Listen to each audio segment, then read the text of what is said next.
播放清单影片调整顺序，按住按左边，按左边上下移动，按住按左边哦。你看你有出现左边两画，等于是从哪里的进来的？从这个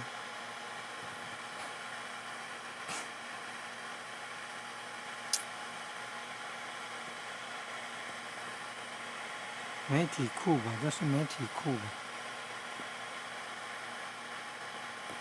再按退出左向走，这是从哪里进来的？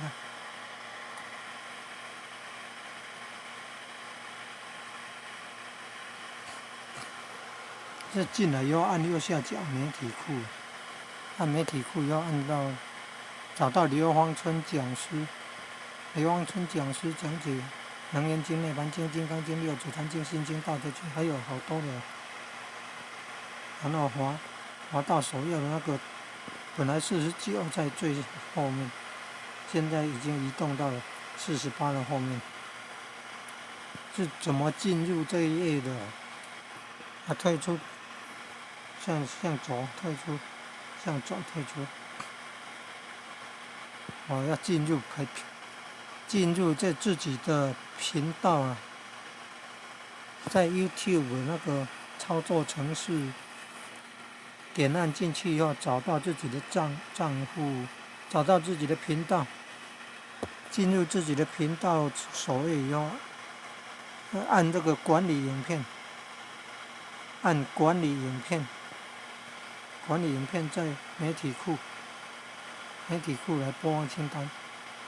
播放清单以后再调整顺序。你看，按住靠近左边，按住左边，按几秒，长按几秒，长按几秒，靠近左边，长按几秒，上下移动。退出，按向左的三角形，退出，媒体库，退出，管理影片，再退出。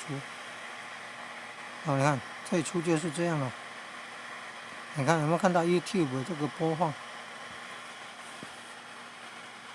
？YouTube 这个播放，